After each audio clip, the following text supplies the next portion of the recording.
Hello students, good morning again. 10th class IPSC board science की आज पहली class में मैं मनोज जहांगीर द्वितीय विहार सीनियर सेकेंडरी स्कूल बागली की तरफ से सभी बच्चों का हार्दिक अभिनंदन करता हूँ। बच्चों, आज का हमारा चैप्टर जो है वो है अध्याय 9 प्रकाश। आज हम प्रकाश के बारे में पढ़ेंगे। इंग्लिश में इसको बोलते हैं लाइट। इसके टोटल अनुपात जो है यूनिट के वो है 5। यहाँ से 5 नंबर तक के क्वेश्चन आपको अधिकतम पूछे जाएंगे। तो लाइट क्या है इसके बारे में पढ़ेंगे। सबसे पहले दरअसल प्रकाश एक ऊर्जा का रूप होता है और प्रकाश की वजह से ही हम वस्तुओं को देख पाते हैं। प्रकाश जो है वो आपका 7 रंगों से मिलकर बना है। ये सबसे पहले मशहूर जो भौतिक शास्त्री या भौतिक वैज्ञानिक है, जिन्हें हम फिजिक्स के या भौतिकी के पितामह कहते हैं, सर आइजैक न्यूटन ने इस चीज़ को पहले प्रतिपादित किया था।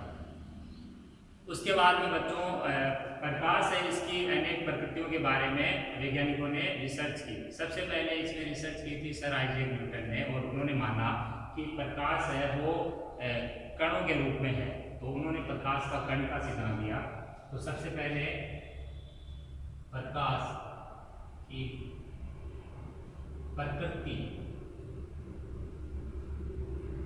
के संबंध में दिए गए सिद्धांत, इनके बारे में पढ़ेंगे।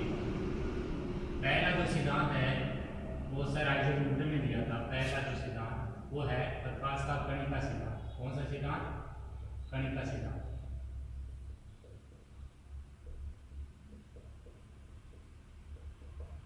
प्रकाश का कणिका सिद्धांत क्या है, समझिए इसको। सर आइजैक न्यूटन ने 16वीं शताब्दी में ये बताया कि प्रकाश जो है वो बहुत ही तीव्र गति से गति करता है, और अंतरिक्ष में जब प्रकाश की किरणें या प्रकाश की जब गति करती है तो वो जो उनकी जो गति होती है आपके, वो कणों के रूप में होती है। प्रकाश अपने जो सूर्य का प्रकाश धरती तक पहुंचता है वो आप तक पहुंचने में 8 मिनट 16 सेकंड लेता है, लेकिन वो जो प्रकाश आता है वहाँ से वो आपके कणों के रूप में आता है। तो उन्होंने सबसे पहले बताया कि प्रकाश जो है वो फोर्सेपल्स यानी कणों के रूप में है। इसीलिए उनके द्वारा ये प्रतिपादित किए गए सिद्धांत को हम किस नाम सिद्धांत है बच्चों? प्रकाश के कणिका सिद्धांत। तो पहला जो सिद्धांत है वो प्रकाश का कणिका सिद्धांत सर आइजैक न्यूटन ने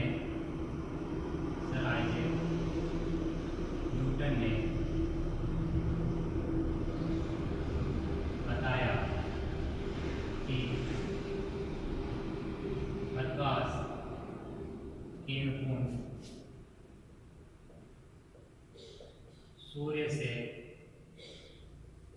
पृथ्वी तक छोटे छोटे कणों के रूप में गति करके पहुंचता है, जिसे प्रकाश का कणिका सिद्धांत है। क्या कहते हैं? कणिका सिद्धांत। इसमें दो चीज इंपॉर्टेंट है कि प्रकाश का कणिका सिद्धांत किस वैज्ञानिक ने दिया? सर आइजैक न्यूटन ने दिया इसको। और प्रकाश का कणिका सिद्धांत है क्या कि प्रकाश जो है वो सूर्य से जब ट्रेवल करेगा, वहां से आएगा पृथ्वी तक, तो वो छोटे छोटे कणों के रूप में बनकर अपने तक पहुंचेगा, जिसे प्रकाश का क्या कहते हैं हम? कणिका सिद्धांत कहते हैं। लेकिन इस सिद्धांत में एक कमी ये पाई गई बच्चों कि ये जो सिद्धांत है वो प्रकाश की जो घटनाएं होती है, परावर्तन, अपवर्तन, व्यतिकरण, विवर्तन, ध्रुवण, जिनको हम अलग अलग प्रकार करके पढ़ेंगे, वो चीजें हैं उनमें व्यतिकरण और विवर्तन की जो घटना है उसको ये जो कणिका सिद्धांत है वो समझाने में नाकामयाब रहा था। ठीक है, कामयाब नहीं हुआ था, इसीलिए ये सिद्धांत फेल हो गया था। और उसके बाद में नया सिद्धांत आया था। तो यह सिद्धांत, इसमें कमी क्या है वो लिख रहा हूं यहाँ पे। कमी इसमें यह है कि यह सिद्धांत व्यतिकरण व विवर्तन जैसी प्रकाश की घटनाओं को समझाने में असफल रहा। ठीक है पहले बच्चों, ये इसमें कमी थी। अब सेकंड जो आपका है प्रिंसिपल प्रकाश का, लाइट का, वो है प्रकाश का तरंग सिद्धांत। कौन सा है? प्रकाश का तरंग सिद्धांत। प्रकाश का तरंग सिद्धांत क्या है बच्चों? प्रकाश का तरंग सिद्धांत ये कहता है, ये जो प्रकाश का तरंग सिद्धांत दिया था, ये आपको याद रखना है, ये हाइगेंस नाम के जो वैज्ञानिक है, जो न्यूटन सर के समकालीन ही थे, उन्होंने ये दिया था। हाइगेंस ने ये बताया था कि प्रकाश है वो तरंगों के रूप में गति करता है। ठीक है, सूर्य से जो प्रकाश हमारे तक आता है वो किस रूप में आता है? वो तरंग के रूप में आता है। और वो जो तरंगे उन्होंने बताई थी, वो कौन सी तरंगे बताई थी बच्चों? वो विद्युत चुंबकीय तरंगे, इलेक्ट्रोमैग्नेटिक वेव थी वो। और इलेक्ट्रोमैग्नेटिक वेव ऐसी वेव होती है जिनको एक स्थान से दूसरे स्थान तक भेजने के लिए हमें किसी माध्यम की आवश्यकता नहीं होती है। इसकी आवश्यकता नहीं होती, किसी भी माध्यम की आवश्यकता नहीं होती। यह आपके निर्वात और हवा में दोनों में गति करती है। और निर्वात और हवा में इनका जो अधिकतम वेग होता है वो होता है 3 × 10⁸ मीटर प्रति सेकंड। तो प्रकाश का तरंग सिद्धांत, यह सिद्धांत हाइगेंस नामक वैज्ञानिक द्वारा दिया गया, जिसके अनुसार प्रकाश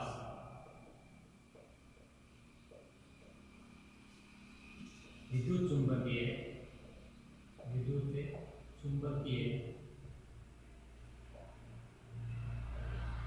तरंगों के रूप में होता है। इसके अनुसार प्रकाश क्या होता है? विद्युत चुंबकीय तरंगों के रूप में होता है तथा इन तरंगों को गति करने के लिए किसी माध्यम की आवश्यकता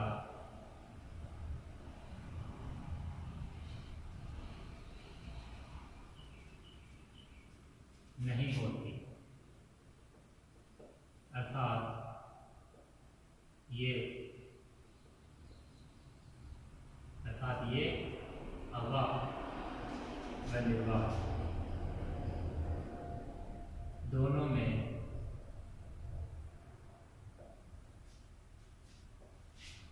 गति कर सकते हैं। अर्थात ये निर्वात हवा दोनों में गति कर सकती है। और ये विद्युत चुंबकीय तरंगे हवा या निर्वात में इनका अधिकतम जो वेग होता है वो 3 × 10⁸, मान याद रखिए अच्छे से, 3 × 10⁸ मीटर प्रति सेकंड होता है। इनका अधिकतम वेग जो निर्वात या हवा में जो होता है वो 3 × 10⁸ मीटर प्रति सेकंड होता है। अब देखिए इस सिद्धांत में क्या कमी थी? जैसे कणिका सिद्धांत है उसमें कमी थी, वैसे ही इस सिद्धांत में कमी थी। वो कमी ये थी कि ये जो सिद्धांत है वो आपका आइंस्टीन के विद्युत चुंबकीय जो प्रभाव है उसकी घटना को समझाने में असफल रहा था। कमी इसकी है वो ये है, यह सिद्धांत, यह तरंग सिद्धांत प्रकाश के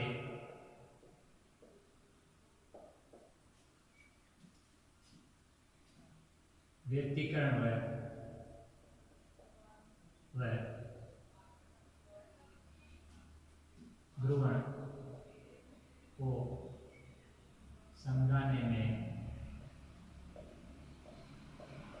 सफल रहा, लेकिन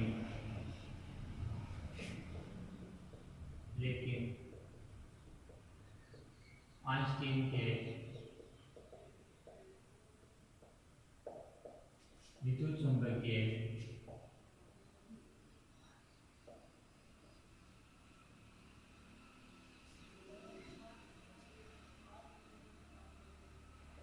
प्रभाव को इस सिद्धांत से नहीं समझाया जा सकता।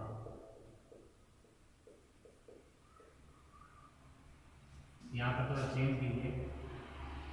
आइंस्टीन के प्रकाश विद्युत प्रभाव, प्रकाश विद्युत प्रभाव, इलेक्ट्रोमैग्नेटिक इफेक्ट जो था उसको इससे नहीं समझाया जा सकता। ये इसमें कमी रहेगी सिद्धांत। ठीक है प्यारे बच्चों, तो प्रकाश का तरंग सिद्धांत है वो भी आपका विफल रहा। इसके बाद में एक वैज्ञानिक और आया और उन्होंने दिया प्रकाश का क्वांटम सिद्धांत।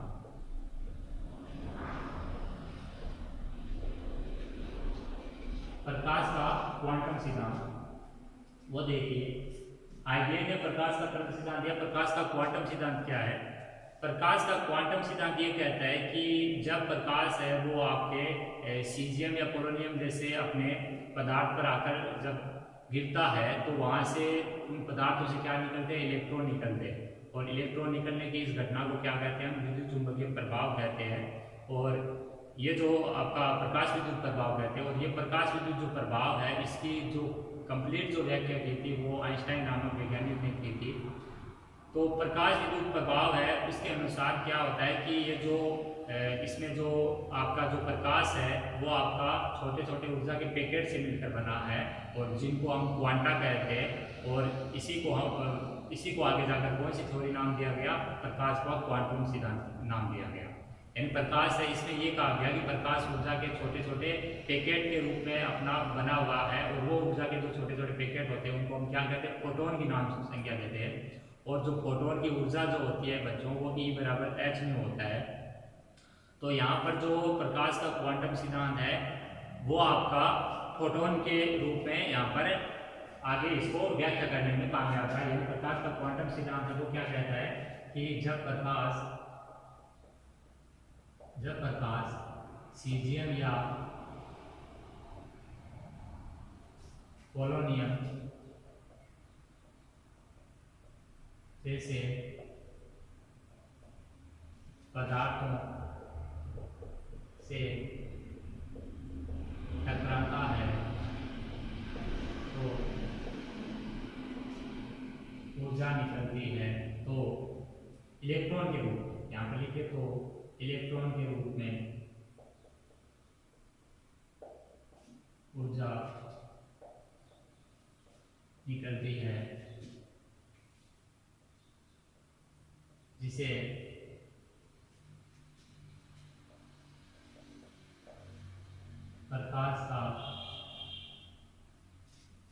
प्रकाश विद्युत प्रभाव कहते हैं।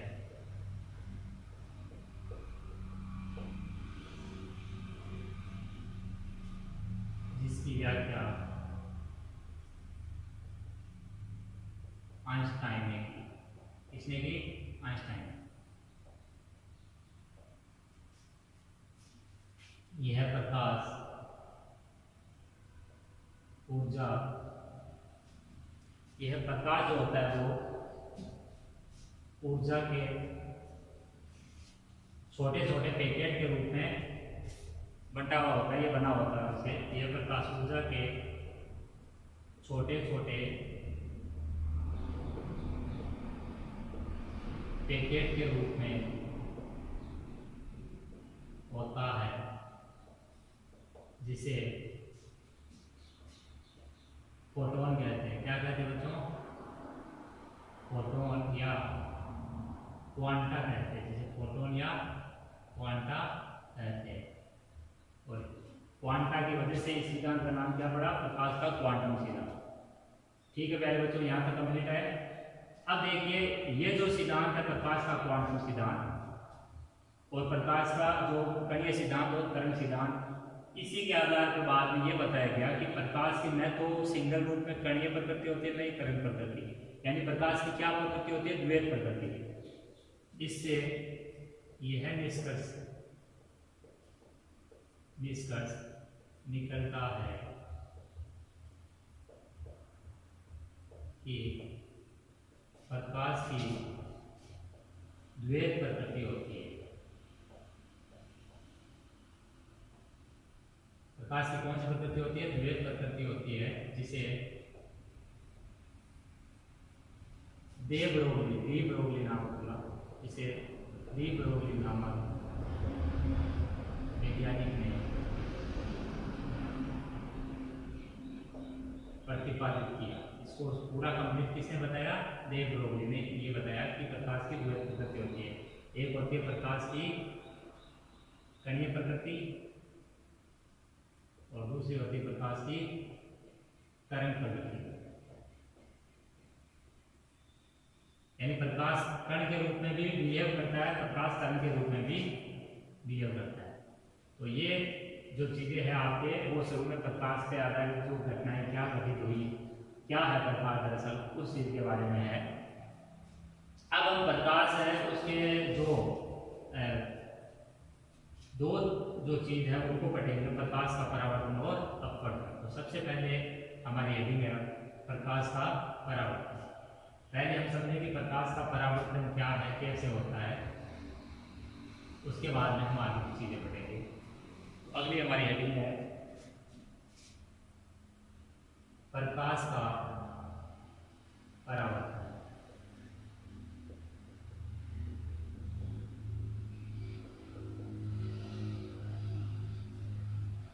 रिफ्लेक्शन ऑफ लाइट कहा जाता है इसको दरअसल। तो रिफ्लेक्शन ऑफ लाइट क्या है बच्चों, ये समझिए कि प्रकाश जब है वो किसी चिकनी या यूं मान लो खुरदरी, दो टाइप की सतह होती है, एक होती है चिकनी और एक होती है खुरदरी। तो अभी मैं केवल एक सतह ही बोल रहा हूँ, वो सतह चिकनी भी हो सकती है, खुरदरी भी हो सकती है। उसी पे आपके प्रकाश के परावर्तन के दो टाइप बढ़ जाएंगे। तो पहला है कि जब प्रकाश किसी पृष्ठ से टकराता है, तो पृष्ठ से टकराने के बाद में क्या होता है, वो उसी माध्यम में वापस लौट आता है। जैसे मान लो कि लाइट आई, वो दीवार से टकराई, दीवार से टकराने के बाद में क्या आगे वापस से जिस दिशा से आई थी उसी दिशा में वापस लौट गई। तो इस घटना को हम क्या कहते हैं, प्रकाश का परावर्तन। यानी कोई चीज से, कोई अपने चीज है या कोई अवरोध है, उससे प्रकाश टकराएगा, वापस टकरा के जिधर से आया था उधर ही वापस लौट जाएगा। तो वो घटना क्या कहलाती है, प्रकाश का परावर्तन। अब प्रकाश का परावर्तन दो रूपों में होता है, एक होता है नियमित और एक होता है विसरित। तो वो हम समझेंगे नियमित कब होता है, विसरित कब होता है। तो पहला है हमारा प्रकाश का परावर्तन, जब प्रकाश किसी पृष्ठ से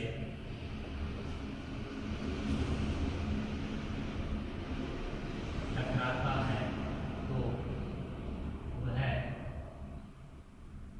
उसी माध्यम अर्थात जिस माध्यम से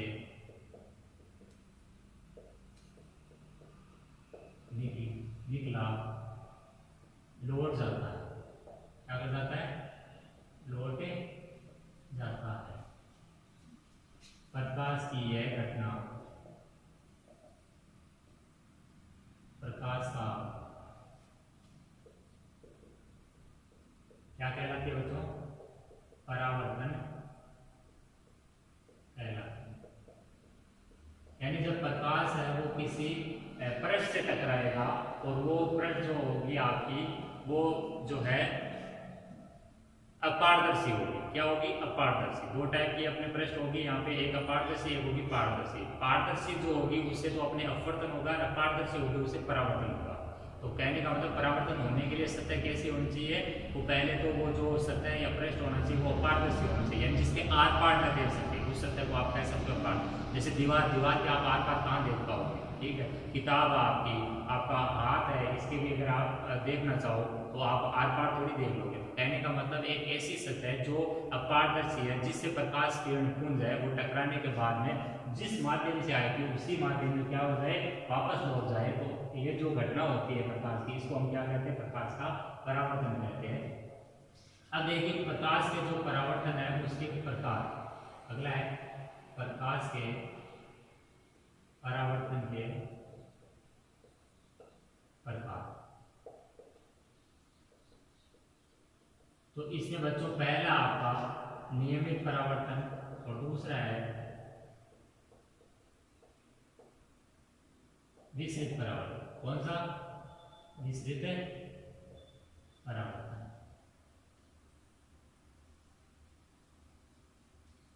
अब सबसे पहले हम नियमित परावर्तन को समझते हैं।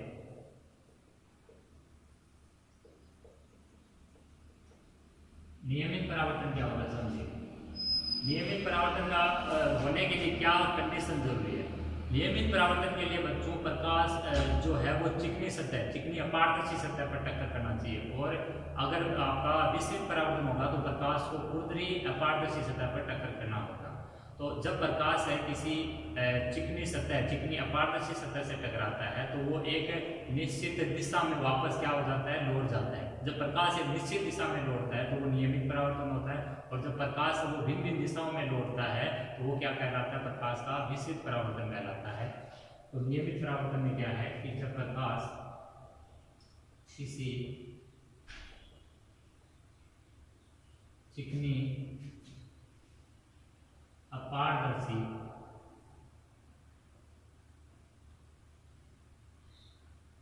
सतह से टकराकर,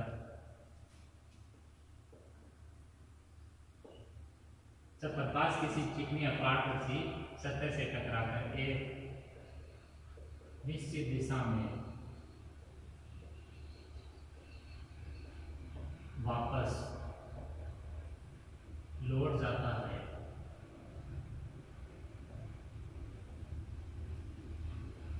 तो इसे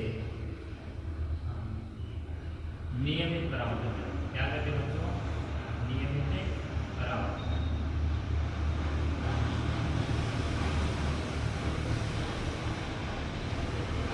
अब इसका चित्र देंगे यहाँ पे।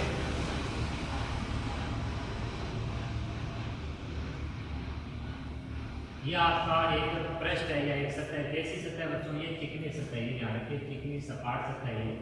और यहाँ पर ये प्रकाश की किरण, मान लीजिए आप प्रकाश की किरण आ रही है, आपतित किरण है प्रकाश की, और ये आपके परावर्तित किरण। कौन सी किरण? परावर्तित। जो आई वो आपतित, जो गई वो परावर्तित।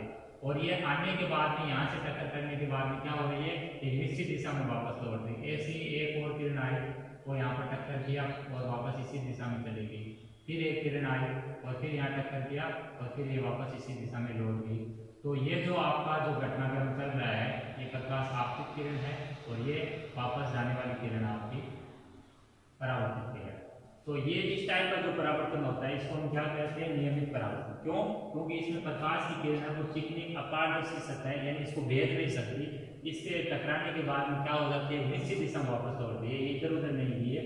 यहाँ से टक्कर करने के बाद में इसी दिशा में गई है, ये भी किरण इसी दिशा में गई है, अगली भी किरण इसी दिशा में गई है। तो ये जो प्रकाश की किरणें अगर निश्चित या नियमित दिशा में जा रही है तो ये कहलाता है आपका प्रकाश का क्या कहलाता है? नियमित परावर्तन। इस तरह ही आपका नियमित परावर्तन।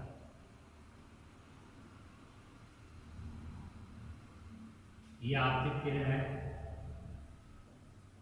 आपतित किरणें है ये, और ये आपकी हो जाने वाली यानी परावर्तित किरण।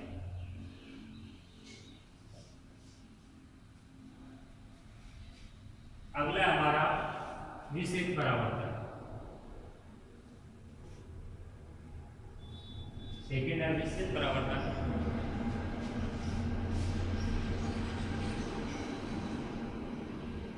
विसरित परावर्तन क्या होता है इसको समझिए।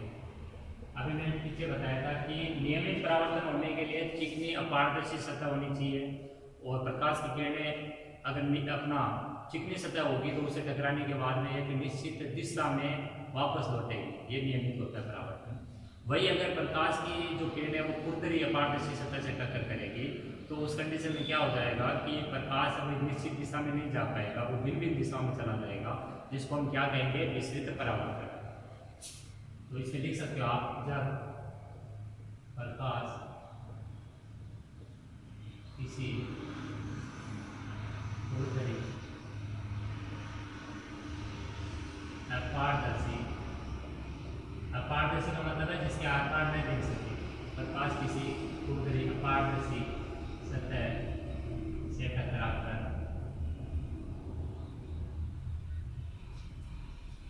भिन्न भिन्न दिशाओं में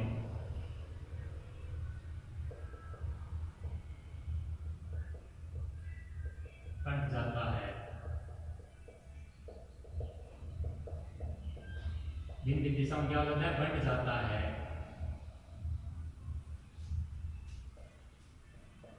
तो इसे विसरित परावर्तन कहते हैं। ठीक है प्यारे बच्चों, विसरित परावर्तन तब होगा जब प्रकाश किसी उत्तरी अपारदर्शी सतह से टकराकर भिन्न भिन्न दिशाओं में क्या हो जाएगा? बंट जाएगा। चित्र से समझिए इसको।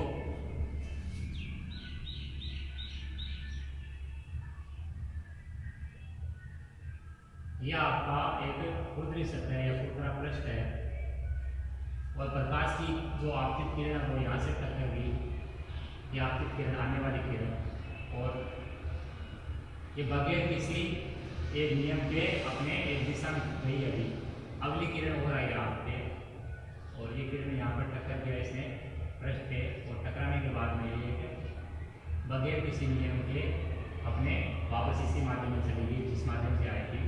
इसी प्रकार वो किरणें अपने आएगी और वो बिना किसी नियम के तो इस टाइप से किरणें जो आ रही है वो एक बगैर दिशा में यानी बगैर फिक्स अपने डायरेक्शन में एक निश्चित दिशा में जाए, अपने विभिन्न दिशाओं में जा रही है। और ये कहलाता है परावर्तन, विस्तृत परावर्तन। ये आता है विस्तृत परावर्तन। ये चिकनी सतह है और ये खुरदरी सतह या खुरदरा है। तो ये है आपका विस्तृत परावर्तन, क्योंकि यहाँ पर किरणें हैं वो अलग अलग दिशाओं में गई है, एक निश्चित दिशा में नहीं गई, जबकि यहाँ पर किरणें क्या हो रही थी? एक निश्चित दिशा में जा रही थी। यह आपतित किरणें आपके बच्चों, आपतित किरणें, और ये है परावर्तित किरणें। अगली क्लास में हम बच्चों प्रकाश का जो परावर्तन है उसके नियम पढ़ेंगे। क्या पढ़ेंगे? प्रकाश के परावर्तन के जो नियम है वो पढ़ेंगे। तो आज की इस क्लास में इतना ही।